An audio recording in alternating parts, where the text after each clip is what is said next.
Pessoal, temos muitos problemas. Aliás, hoje mais um dia aí de muitas dores de cabeça, mas a vida segue. E além dos problemas políticos, dos problemas do Covid, temos outros problemas a serem enfrentados no nosso dia a dia. E para isso nós temos profissionais como essa diretora da ACE Guarulhos, que tem um trabalho excelente para conscientizar sobre o autismo. Boa noite, Alexandra Onick. Boa noite, Roberto. Obrigada pelo convite. Boa noite a todos que estão nos assistindo. É um prazer estar aqui novamente. O prazer é sempre nosso, trazendo informações importantes para vocês. Primeiro, eu já fiz essa pergunta, mas é sempre bom fazer essa pergunta. O que é autismo? O autismo ele é um transtorno de desenvolvimento que afeta o indivíduo a capacidade de comunicação, de socialização e de relacionamento. E ele tem 3 níveis, que é o nível leve, moderado e severo. Está nos acompanhando o Edivaldo da Silva Santos, Roberto Soares, Adriano Pereira, José Carlos meu amigo José Carlos Dalan foi vereador e agora é violeiro. Isaura Luiz, Edeilton Gomes. Edeilton, gostaria de saber por que não se fala em tratamento precoce em Guarulhos. Bom, porque eu geralmente não falo porque os médicos que eu conheço me dizem que não existe tratamento precoce. Aliás, o que seria esse tratamento precoce? Edeilton, escreva aqui que eu falo e aí eu digo uma resposta melhor. Até esse momento eu não sei o que é um tratamento precoce. Pode escrever aqui, Edeilton Gomes, que eu falo aqui. Valéria Tonzar, super fã da Alexandra Onick, mulher obrigada. de luz. Luiz Roberto está nos acompanhando, Rogério. Me diz o seguinte, até pouco tempo atrás eu nem ouvia falar sobre autismo. Exatamente. Na verdade, o autismo ele passou a ser mais divulgado, mais falado na mídia, depois que o Dia Mundial de Conscientização foi constituído pela ONU em 2008. Tanto que nas estatísticas a gente observa que aumentou muito o diagnóstico de autismo de 2008 para cá.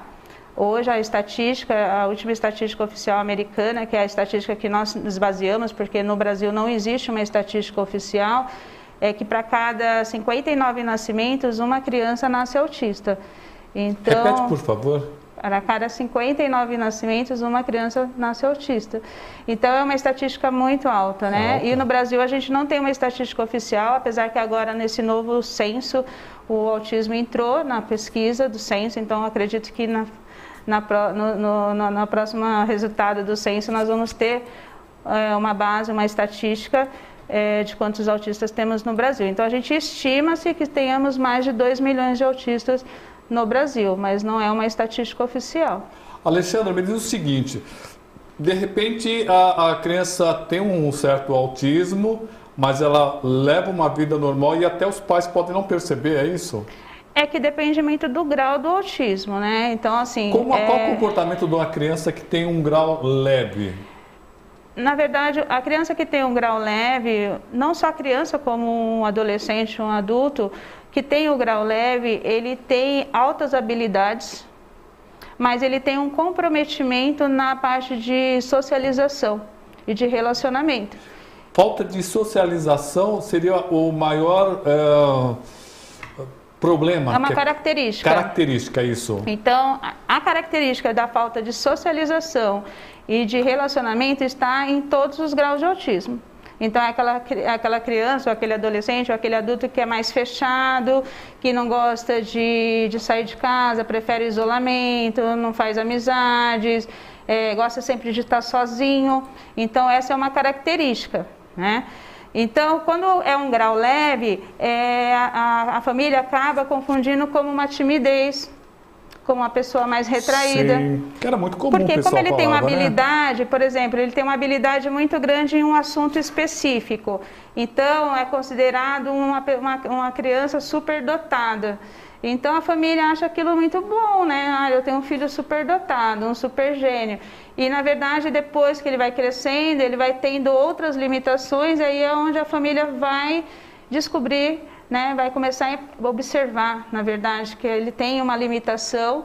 E aí vai buscar o diagnóstico e chega ao diagnóstico de autismo. Então, quanto mais leve é o diagnóstico de autismo, a gente observa que mais tarde o diagnóstico. E quando o grau é mais moderado a severo, a gente observa que o diagnóstico ele é mais precoce. O que seria um grau extremamente severo? Severo é quando a gente consegue identificar quando a criança ela é autista e ela vem com mais uma comorbidade, que a gente fala, ela vem com mais uma patologia. Então, por exemplo, ela é autista e vem com uma deficiência intelectual. Então, ela tem uma limitação cognitiva. Então, isso faz com que agrave o comportamento dela. Então, isolamento total. Exatamente. E ela tem um comprometimento cognitivo, porque a deficiência intelectual faz com que ela tenha essa limitação cognitiva. Então, ela vai ter mais dificuldade de aprendizagem, ela vai ter mais dificuldade de independência. Então, torna-se mais limitado, né? A família, é complicado para a família aceitar, que geralmente existe esse preconceito, não existe? Você percebe que ainda existe essa dificuldade da própria mãe admitir, olha, meu filho tem essa deficiência, ou você usou a palavra, não queria dizer problema, mas essa limitação. Sim, é muito comum a família ter, porque na verdade o que acontece? Nenhuma família está preparada para ter um filho com qualquer tipo de deficiência ou com qualquer tipo de limitação. Até porque quando a gente está grávida, a gente já planeja tudo que o filho da gente vai ser, né? Como vai ser, o que vai estudar, como vai casar, vai ter netos e tal. De repente você recebe um diagnóstico que muda todo aquele plano que você fez. Você recebe uma criança que não estava no seu planejamento e que você não sabe nem por onde começar, você não tem uma perspectiva nenhuma, né? Então, assim, tanto que a gente fala que é um processo de luto. Nós temos tratamento, existe um tratamento ou existe um acompanhamento? Então, Guarulhos nós temos, assim, ainda está bem carente, né, de atendimento, principalmente na rede pública. Hoje, na nossa cidade, nós só temos um CAPS infantil para atender toda a demanda da cidade. Então, assim, as famílias buscam muito ainda, aqui consegue pagar um convênio médico, ainda consegue fazer algumas terapias pelo convênio.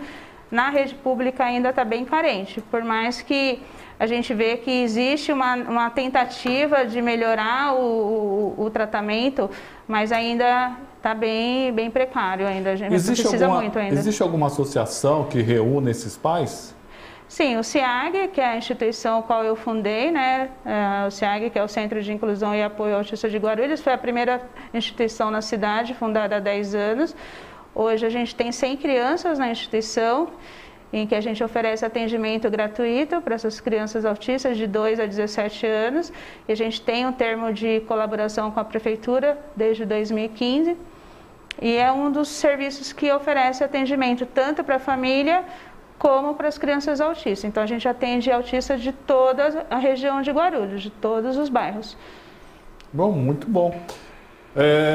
Eu acho que eu já fiz essa pergunta para ela na última vez que veio aqui, mas eu sempre tenho essa curiosidade, eu não me lembro da resposta. Eu acho que eu me lembro da resposta, mas eu quero confirmar.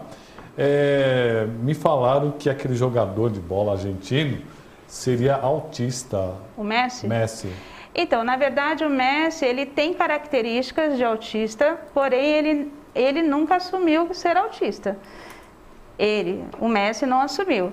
O que houve foi que um jogador, acho que foi o Romário, que colocou esse assunto em pauta uma vez na mídia, mas assim, assumir o Messi não assumiu. Tanto que o pai do Messi declarou uma vez numa entrevista que o Messi sofria de nanismo e que ele fez um tratamento para nanismo, não para autismo. Mas o Messi, ele tem características muito evidentes de autismo, mas ele mesmo, o jogador, ele nunca assumiu. Já o Bill Gates é um autista de alto funcionamento e é um autista assumido. Mas Quem? o Bill Gates. Ah, é? Isso, mas o Messi, ele mesmo, o Messi mesmo, ele não assumiu. Pessoal, fala mais uma vez, eu estou sem máscara aqui, porque a nossa convidada, ela tem uma pequena deficiência auditiva e ela parte dessa deficiência, ela supre fazendo leitura labial. Por isso, mas nós estamos numa distância muito boa aqui, tomamos todos os cuidados. Nós temos que tomar todos esses cuidados. Teremos ainda hoje Rafael Acosta e também o Mossoró. Bacana, hein? Eu vou trazer. Você é diretora da ACE Guarulhos. Também. Qual é o setor? Eu sou diretora do terceiro setor, que são das desde entidades. 2019. Temos muitas entidades em Guarulhos? Muitas. Hoje na nossa pasta, na minha pasta, a gente tem 35 entidades cadastradas. Que maravilha! Que dia... Nós estamos na semana da conscientização do autismo, é isso? Exatamente. E qual é o Dia Internacional ou Dia Nacional do Autismo? Dia 2 de abril é o Dia Mundial de Conscientização do Autismo, que foi constituído pela ONU.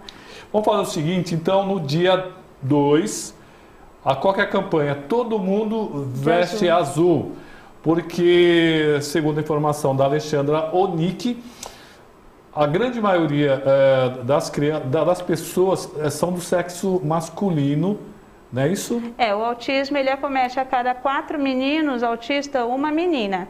Então, por isso que a cor azul foi a cor escolhida para simbolizar o autismo. Então, assim, a campanha do azul, ele é mundial. Então, se as pessoas observarem, vários monumentos históricos do mundo inteiro são iluminados de azul. Cristo Redentor é iluminado de azul, aí em São Paulo a Ponte Estaiada é iluminada de azul, Brasília também é iluminado de azul. E a TBL também. Ô Jéssica, vê se a luz está acesa aí, tá? O azul aí. Seguinte, se você quer pegar mais informações sobre o CIAAG, Centro de Inclusão e Apoio ao Autista de Guarulhos, telefone 4307-6634.